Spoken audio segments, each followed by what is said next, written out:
Well, hello, and welcome to the Holmes Cinema Clues, Masks, Mirrors, and Media, a show where film, television, and theater become a lens for understanding neurodiversity. Here, we go beyond the screen to explore the characters who mask, mirror, and struggle to belong, often hiding in plain sight. Join our hosts Dan and Dr. Stephanie Holmes as we invite you to step into the role of cinema detective to examine how autism, ADHD, and other neurodivergent experiences are portrayed in the media. This isn't therapy. It's not diagnosis. Rather, it's thoughtful conversation mixed with cultural analysis for a deeper look inside the stories that shape how we see ourselves as well as one another. So, settle in, sharpen your lens, and get ready to follow the clues with your hosts, Dan and Dr. Stephanie Holmes. Are you ready? Let's begin. Every story has a subtext. And every character has a code. Where some see a script. We see a pattern. I'm cinema agent Dr. Stephanie Holmes. I'm an autism researcher, autism specialist, and neurodivergent ally. And I'm Agent Dan. I'm the inside man. So welcome back to Holmes Cinema Clues. So we're investigating the neurodivergent evidence hiding in plain sight. This is the mask, mirrors, and media, autism identity, and neurodivergent characters who are right there. They are in front of you every day. And what we want to do is welcome back our squad, our cinema squad. We've introduced them to you before. We want you to get to know us a little bit more. We'll be doing deep dives on their favorite characters, favorite profiles, coded and non-coded characters. So we're going to welcome back Cinema Agent Walker, Cinema Agent Profiler Dave, and Special Agent Sydney Holmes Roberts. So we're starting it off with you again, Agent Walker. What do you want to kind of start off with? Either cinema translator is what you and I have kind of been talking about, the importance of using cinema to describe the neurodivergent experience, like Paul and the water, and how that kind of felt like unmasking and really, for you, illustrating the what an ADHD brain is doing at all times. What other thing, if to use cinema that's like, man, when I saw this is what that reminds me of, to kind of give us that explanation? Well, one of them that we'll do a show about to take a deeper dive is, X-Men. I got a deep dive into that for myself because that's my kind of movie. And then I had a podcaster. I have a podcaster on the network, Dr. Janina Scarlett, who was, affected. She had to leave the country because of the Chernobyl incident. So she came to America. She was bullied horribly. And she went and saw X-Men, and then she thought, "Oh my gosh, those are my people. I can, feel okay in the world because these people, these mutants, represented her." And when she was talking about that, I hadn't been diagnosed yet; it was years yet. But I remember that clocked something in the back of my head. Oh, okay, because I always felt so alone, even though I was surrounded by people. I was in media. I am in media, so I was surrounded by people, but I still felt singular. In everything. I couldn't find anyone that was really like me. And so when I rewatched X-Men through this different lens, I thought, oh, okay, how cool with this late diagnosis phenomenon that is happening, especially with women, right? That's happening right now. And, a few years in, but previous to now. To me, it's like, Xavier going into Cerebro and looking and being able to turn that machine on and see where all the mutants are. And now it's with all this diagnosis going on. I'm like, there's my people. They light up for me. And I can tell when I even just going to the store, oh yeah, okay, there's one of my people. And then I go to the next, oh yeah, there's one of my people over there too. Okay. It's so awesome. So that part of it, getting to see it represented in a movie, the movie doesn't even need to say this is about neurodivergence. It's just what we take meaning out of from these movies. And, you could just be sitting there watching a movie, right? No, I'm thinking about all of these things and, oh, look at that, how that blends. And this goes over here and woo, woo, woo. That's what I'm doing during a movie. I'm having a full immersive experience. I'll say this because people will get this. When I went and saw Avatar with my son, he was in his mid-20s. And when we left the movie, we brought a friend with us. And when we left that movie, his friend was like, let's talk about that movie. And both my son and I went, stop talking. Just, we need to have no talking for about just don't talk for a half an hour. We have to, no. And he kept, and we go, stop it. Because it's a full immersive experience for me anyway. Even if it's kind of a bad movie, I still, then I almost make more out of it. Well, what could that be? So we are never resting. We are far from lazy. There's a lot going on up here and in here that doesn't necessarily get shown, especially if we mask, because we didn't know our wiring. Think of how much is inside that is just locked. And then you get diagnosed and you started masking, and then you're like, ah! So. Yeah, I can't wait to do X-Men. I like that. I know Sid, hopefully she's hoping maybe to join that one if we could make it all together on that one. Yes.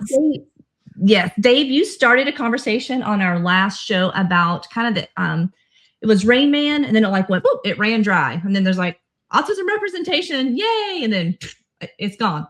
So finish that a little bit more, because you are definitely the historian and fact knower on these things. I'll take that as a compliment.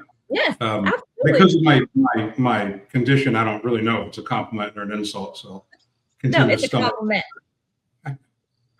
I've always been a pop culture junkie. And I think the reason I became a pop culture junkie was I used TV and film to learn social skills. And that's not the best way to learn them. Right. I mean, it had its place, but I often made an ass out of myself quoting movies when I got to college and being that was really clever. And it was Dave, that's from a movie. Oh yeah, it is. But it sounds so great when I say it, doesn't it? So yeah, I just find it to be significant that, we have this movie in 1988 that, top Hollywood stars, Tom Cruise, Dustin Hoffman are in it. I don't think the people who made it were really looking to advance neurodiversity or knowledge of it. I think it was a good story. It's a very heartwarming, good story. Raymond Babbitt and his narcissistic brother. I think it was more the pairing of a narcissist with a deeply sensitive neurodivergent individual, and very vulnerable neurodivergent individual, and how it humanizes the narcissist. Cruise. But yeah, then it went dry. It really went dry, and I don't think there was much until, and I could be wrong, I'm not a historian, but I don't think there was much until around 2005, which is when I believe Napoleon Dynamite was made. And Big Bang Theory came out right around the same time. But in the 2000s, we start seeing the emergence of a strengths-based perspective with autism, not a pathology-based one, that we start seeing the rise of, unless you want to consider The Waterboy in the 90s, that was a parody. That was more of a parody. Clearly Bobby Boucher, I'm sorry, I neglected that. Bobby Boucher clearly was on the spectrum. Yeah, Dan knows what I'm talking about. Bobby Boucher and Vicky Valancourt. Talk about a film that's ripe for a sequel. Is The Waterboy. The Waterboy is so ripe for a sequel, and I would have him as a tech billionaire in Silicon Valley, married to Vicky Valancourt. But that's neither here nor there. I'll wait for Hollywood to call me. But so we start seeing in the 2000s this recognition that neurodiverse people are actually quite bright, quite competent, and can rule the world. I think it started with people looking at Bill Gates and his quirks and his personality, but because he was so brilliant and so wealthy, that you can't use a deficit model in looking at it. And I think it really went from there as well. But yeah, there was a dearth, and then now we have this huge, plethora. We have this huge wave of them. It's interesting though, they won't ever use the word. Big Bang Theory never used the word autism ever. Mm-hmm. The Good Doctor did. I think The Good Doctor was bold and bright in how they did things as well. Even Napoleon Dynamite, they never used the actual word, even though it was very obvious what was happening. But I think, it became hard to ignore us as you know, as we move to this technology-based economy, and who masters technology better than the neurodivergent population? The answer is nobody. Oh yeah. That's right. Sure. I can't wait to do what this is. The Imitation Game. Is that the Alan Turing movie? I haven't seen right. that yet. Who is the this is the STEM guy here. Who is Alan Turing? Alan Turing. What do you mean? Who is You he? just said his name is Alan Turing. Who is he? What did he do? Well, he The decided. Turing machine? Yeah, he made the Turing machine, the Turing test Yes. that proves that a computer is a computer instead of a person. Yeah, you're proving Dave's point. I'm proving Dave's point. I don't know what you're asking me. Oh, I snort laugh. That means it's Okay, fine. y'all. Okay. So Dave said, who better to master technology than the neurodivergent? And then I was like, ooh, Imitation Game, Alan Turing, Turing machine, Turing technology. I was throwing that to you. I didn't get You it. didn't get it. Okay. Well, see, See? live action. It's Before I real panic. life marriage stuff. So, I mean, let me bring up another point that, you know, my first job in special education was not in a public school. It was not in the classroom. It was at the Disability Services Office at Boston University, which is an atypical way to enter the special education field. And we had these students coming in to our office, and we were there to, you know, to help with learning disabilities, but there was something else going on, and we didn't know how to. We weren't charged with fixing social issues or social problems, and they were, you know, very brainy. Some of them in the most elite programs in the university, and we just didn't know what we were looking. I mean, now it's very obvious what was happening, you know, with them. But back then, that was 1993 through 1996. But we didn't know that that's what was staring us in the face. Was we had autism staring us in the face. And but you see, the thing is, though, that, you know, with the representations you see on television and film make a huge difference. I mean, the families I work with. I mean, when I first got in the field, it was very common to see a tremendous amount of anger and sometimes rage among the parents and families of kids with special needs. Now, I've been around for over 30 years, and I'm happy to report the rage has faded. It's nothing at all compared to what it was. And it's because of the representation in pop culture, in film, media, TV, is reducing their isolation. You see what I'm saying? It's normalizing. Other people now understand when they see a kid in public acting a certain way, not to be so judgmental. Okay. You know, I drill it in my parents' heads. I mean, raising a special needs kid is not a popularity contest. But the good news is, because of what we're talking about, in fact, we're here, it doesn't even have to be anymore. Right. And that's a wonderful thing. But, you know, pop culture is our culture, and it affects how we practice. It affects everything. So I'll segue to missing cues. So sometimes that can be a little bit of an issue when we're watching a movie together, because sometimes you do miss some of those cues. I can't remember the name of the movie. The person was in disguise, and I knew that was the same actor in disguise being deceptive. And you're like, who's that guy? It's a new person. I'm like, no, honey, that's the same guy. He's in disguise. And so we had kind of a discussion of, now I understand. Probably the writers of Superman and Wonder Woman and all of that were neurodivergent, that just putting on glasses or putting one's hair up totally changed the person's appearance, because you sometimes don't recognize me with my hair done different ways. So I guess you love a good story, but also there are things you miss in movies. So I don't know. What do you want to talk about that in that space? I have to interject something completely off topic, but I have to do it because we're talking about media and movie. I want to assert right now that Agent Walker bears a strong resemblance to the actress Diane Lane. Oh my God. It's because I have a good filter, but thank you so much. Yeah, to say it. Well. Yeah, I mean, I can't say that that's bad at all. That's awesome. Thank you. I'll think about that all night. Just for your information, I'm not William Shatner's illegitimate son. I just look like him. Yeah, but William Shatner is cool. Come on, the Shat Man. Seriously, that is like ADHD representation, and then Spock is autism, and then you, You're talking to the key Trekkie right here. This is the man right here when we get into me Star Trek. too. Oh my God. We get into The that. last time I saw Bill at a convention, he looked at me and said, "At this point, you look more like me than I look like me." Thank you, Bill. All right. Well, we took a little side quest. Come back to the quest of sometimes what can be problematic or challenging for you watching movies. Facial recognition. It doesn't even have to be a glasses on, glasses off. It's just 5 seconds ago this person was on the screen. Now they're not, and now they show up again, and I don't know who they are.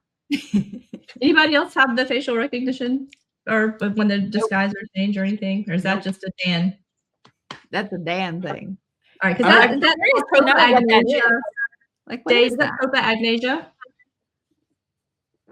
Is the right name proto-agnasia? Lack of facial recognition. I don't have a facial recognition issue, but sometimes the subtleties I don't pick up on. Sometimes I need a navigator with certain, as much as I love film, sometimes I need a navigator to help decipher certain things for me. I mean, would that be aphantasia? Or an I aspect could be of wrong. it? I thought it was proto-agnasia, but I could be I wrong. don't know the term exactly.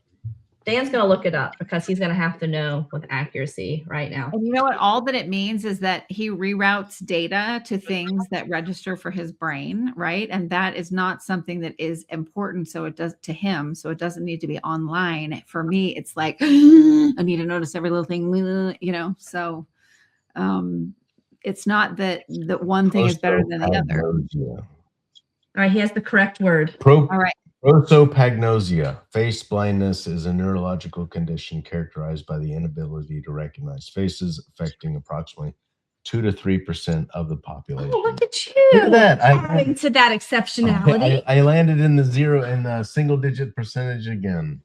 But I would want to reframe that into something that is not a net negative. I would want to make that a net positive and say that your brain just doesn't need to register that information because you're doing other things with it that are more important to you. Well, maybe, except when I'm watching a movie and I think that everybody is brand new. Then that could, hey, it means you have to code switch more and, you know, use more your brain to go, what? Oh, okay. Yes. That's all. It's not a negative. So I'll Dave brought this up. I'm going to switch this over to Sid. When Sydney was young and she was script, I thought that was brilliant. Like when she was 3 or 4 years old and we'd be having a conversation and she would appropriately put in something from a movie into a conversation. I didn't know that was called scripting. We just thought, well, that's pretty darn brilliant, right? How did she? Now, the problem is when someone outside the family had not seen that movie. And they didn't know what the movie was. But Sid, you scripted a lot. When did you kind of figure out that scripting was not something that maybe other people did? Probably when I actually had friends when we moved to Georgia. So late elementary school, early middle school. Because really before that, it was really just the family. Because, you know, if you don't meet people outside the family, it's not an issue. So yeah, probably 5th grade when we moved. That's probably when I was just like, oh, this is not normal. But I did it anyway because I didn't care. When I actually started caring, probably high school. So the first recognition, elementary school, actually like, oh, this is making me weird and making me an outcast. Probably need to tone it down. Probably high school. So the two of y'all are going to do an episode on this, but just to demonstrate a little bit of family dynamics, just the two of y'all. Gorilla. Okay, what's another one? Tarzan. Sorry. Llama face. Emperor's New Groove. Demon Llama. I got it. Demon Llama. This family dinner for us. Having these so great though. That's so great. I do remember I had when I met my in-laws, we were just dating, not even engaged yet, and I had them watch The Emperor's New Groove because I started scripting that movie and they were completely caught off guard. And I'm like, Josh, I need your family to watch this movie. You don't understand how important this is to my household and into my vocabulary. I don't care if you don't memorize all the quotes. I need you guys to watch it. And we did. We had a fun time. And I'll throw a quote at them. I'll get a look, and I'll just be like, the movie. And they're like, ah, okay. So I'm slowly introducing the in-laws to our nice little bubble of scripting. You gave them a No, codex. you've got to do that one because that's probably the movie we have quoted the most. You weren't expecting this. Why do we even have that lever? Yeah, you got to know Emperor's New Groove to be a part of our family. So Going you back a understand it. while, just you and I would have been Holy Grail. Oh my! I know more of Monty Python than I should, really. A Because shrubbery. he communicated in I had Monty the script Python. memorized in high school. Yes, he did. A shrubbery. You passed it on to your children. Erica and I can do it too. So those are the two of them really like the script. Kristen, did you have a movie that you, before you knew it was called scripting, you said you watched movies for STEM, but did you have any that you particularly scripted or found yourself using in conversation before, Oh my even before you gosh. knew about? Every Grease, Star Wars, which I was pulled out of school for every time. And then I repeated that with my own son, pulled him out of school to see the next Star Wars movies. My God, I was a latchkey kid. MTV, anything that was on MTV. I mean, just every single movie. And when I saw my father every other weekend, one of the ways that I kept his rage at bay was, let's go to the movies. And back when I was a kid, it was double features with those funny cartoons that you see, like in Grease, the hot dog jumping into a bun. There was that, and it was a safety thing. I'm going to be able to keep him at, doing occupied.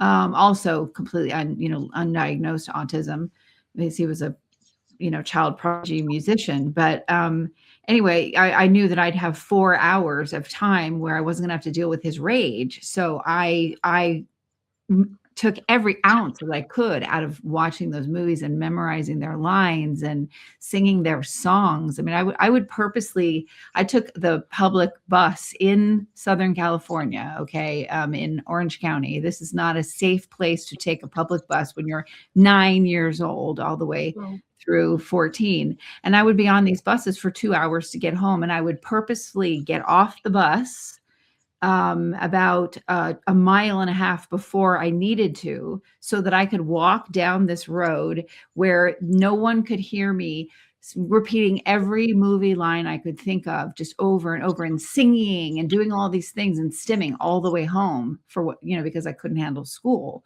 So, I actually took enough care so that I could sit there and go through the B-roll of a movie, Cannonball Run, everything in that movie, which I never should have seen as a kid, but my dad took me to everything, and just say that, through the whole time I'm walking this long way home. And so thank goodness for awareness, even before we didn't have a clue what was going on and what was going on in here and in here.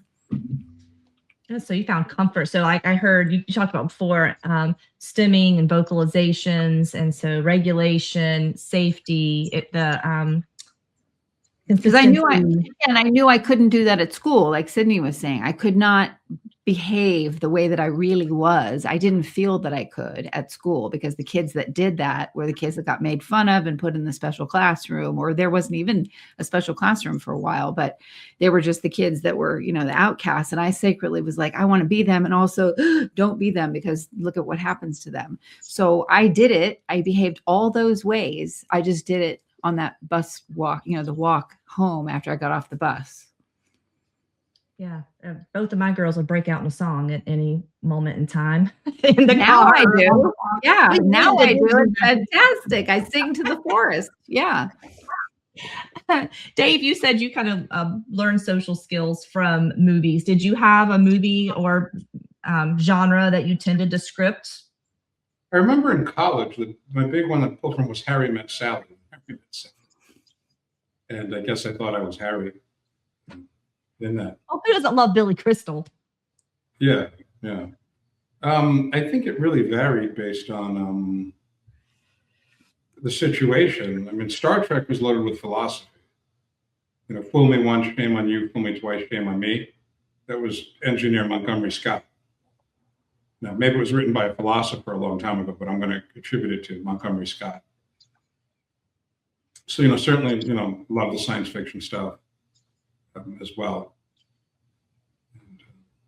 I know you love Star Trek. So talk a little bit about, we call this the neurodivergent magnet. So what drew you in to Star Trek? It was 1973, 1974. My mom put me in a private school in Wayne, New Jersey. And the ringleader was a kid named Chris Beam, who made it clear, we are all here at recess, we play Star Trek. Okay. And I was made Spock, even though I'm more of a Kirk guy. And then, you know, it was on every night on Channel 11 in New York. Agent Walker knows what I'm talking about. Yes, I Channel do. 11 every night. And I just got sucked in and never got sucked out. Conventions were beginning to happen in New York City. I was growing up outside New York City, so we went in for that. I think it was, you know, for one with Spock, because you saw this person who was incredibly odd and socially awkward, but also incredibly cool. And I think that was a very big pull for it as well, and certainly the science. And it's a good question. Why has Star Trek been with us now for 60 years? It's not, there's no sign of it letting up or ending. You know, Dave, what about the altruism part of it? Do you feel there like was that tremendous registered? altruism. There was Yeah. tremendous altruism, tremendous living up to a rising above the microcosm, living up to a higher ideal as well. You know, it was very reflective of what was happening in the country at the time. Gene And Roddenberry. being able to get food by just having a machine make it appear. Technology was mind-boggling, and you know, there was just something. I wish I could tell you more precisely what it is about Star Trek that I got sucked in and I've never wanted to get out, never will get out. If you look behind me on my right side, you've got 3 Star Trek paintings on the I wall. see it. I see it. you I can saw see it in the that. beginning. Yes, I did. And my Egyptian, you know, I have different obsessions. I mean, you also see an Egyptian papyrus behind me. So I went to Egypt in 1992, and it really was mind-altering. And so for a long time, I had an Egyptology phase. Too. Of course you were. Of course I was, yeah, there's no halfway. If I like something, I have to know everything there is to know about it. And I think also, to answer it with Star Trek, it also presented a community. You know, I was odd, I couldn't fit in with other people. You go to these conventions, and it's people just like me. Yes. And everyone's accepting, everyone's kind. And they're all going like this, and they're doing this. Can you do this? And all, yeah, all that. Yeah. Work on it. Think about it. Sydney, work on it. It's not a neurodivergent thing, Sydney, I swear. I mean, it's an incredibly accepting community. It's incredibly friendly. Yes. Welcoming. Very intelligent. Very intelligent. Oh, yeah. A bit odd. I mean, even now, I mean, I have my DragonCon friends I see once a year. Or if I'm traveling to their city, I see them there. And we're very close. It's just a great, I think the community aspect was huge also. Yeah, the ability to just nerd out with other people. It's part of that altruism, that just the joy that when you're around your people and they talk like you and you talk like them, and it's not like the words that come out are the same thing. It's the energy and the excitement that comes with it. And you could be so exuberant and no one there is going, hey, unless they're, you know, heavily masking, and then why would they be there? But you're you know, you get to be that, even if it's 10 minutes, because you know the minute you leave that conference, you got to go right straight back to okay, and not hey, you know, everything. Yeah, So I mean, I was going to ask because she didn't have the space. Yours was like mythology, because you said Egypt and you were into. well, Star Trek is a form of mythology. I mean, yes, absolutely. After a post-apocalyptic world, after World War III. I wish I could be more precise at why And I guess there aren't a lot of subtleties in the communication in Star Trek. Things are pretty concrete. That helped also. Very defined characters between.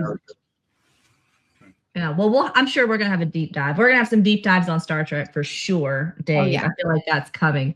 But Sid, you were really into mythology. So what was kind of your draw to mythology and like the films that you were into, or books, because books and movies and all that? I think the love of mythology started with Disney's Hercules and how inaccurate it was, and that autism accuracy, I needed to be right. And so therefore I had to go and learn all of the mythology so I could point out all the ways the movie was wrong. Even though that is one of my favorite Disney movies, I script it all the time. That's probably going to be the next one that I introduce my in-laws to, because I'm getting some looks every time I quote Hades or Pain and Panic.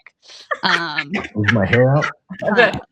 I gotta hang out with Sydney. We gotta hang out. So I think that's where it started, and it definitely flourished in middle school and high school when you have to take a language, and I didn't want to take Spanish or French. So what do? You take Latin. What do you study in Latin? Roman and Greek mythology. And that became a hyperfixation and a special interest like no other. My car was nicknamed Roman. I had a little vanity plate that was Roman 6. Like I had all of the things. Sweet. So it started with Disney and it snowballed from there. I think maybe I can better answer the question a little bit as neurodivergent, where we're always looking for much deeper sensory experiences than the normal Joe. Yes. And science fiction, Disney, mythology certainly represents that. I like very intense sensory experiences. Yes. And I think science fiction provides that. Star Trek, it's very visceral. I mean, as much as I've seen every episode a million times, I still get nervous when they're trying to beam out or something like that. So I think also it's a sensory piece to that. And that's what Sydney's talking about too, that, mythology, Egyptology, it's pretty powerful stuff. And it impacts the things, Dave, that you remember, like that you saw that really impacted you as a kid. Like for me, it was when they were beaming somebody and the transporter got messed up and the person was like, ew! And I was like, I mean, I still have nightmares about that. So it's that too. That's what you mean, the visceral experience. You remember those things that affected you so much as a kid. Very much so. Yeah, very much so. I think we're also always looking for those deeper sensory experiences. Mm-hmm. I think also for me, I also just happened to be growing up in the time where it really popped off. Like Rick Roydan came out with the Percy Jackson series, and then the series that came after it. I'll be honest, I stopped at Son of Neptune in the second series. I was like, nope, can't do this anymore. Love you, Rick, but I'm done. I'm out. Probably the only book series I didn't finish. But that was also like my childhood growing up, is like all of the media and the books and everything that we were being introduced to was mythology, whether it was Greek, Roman, Egyptian, a little bit of Nordic in there as well. I think Thor was coming out around that time, which really sparked the whole, oh, well, let's see all the ways that this could be wrong. I just also happened to grow up in the time where that was the pop culture thing to do, whether you were neurodivergent or not, was mythology. And being someone who that captured my attention, I just latched on and wouldn't let go. All right, y'all. I think we've done it again. It feels like time flies. It just goes by so fast. But we want to invite you guys, please subscribe, and share. Also, go over to Patreon if you want to keep the show going. Become a Team Squad supporter on Patreon. You'll get kind of what's coming out first. You'll get the case notes that each of us will write up about some of the shows that we're doing. You can help kind of keep us on the air, so to speak. Agent Walker and I will be talking about Dune Agent Dave here will be talking about Richard Jewell deep dive. Sydney's first one is Bones. Dan and I have already talked about parenthood and already had some great interviews this morning that we're really excited to share. And we're super excited that Dr. Temple Grandin will be coming on, and she and I will be talking about the documentary about her and her life. And she has a historical perspective of autism in the media. So join us for all of these shows for season 1. And that's a wrap for Holmes Cinema Clues. All right.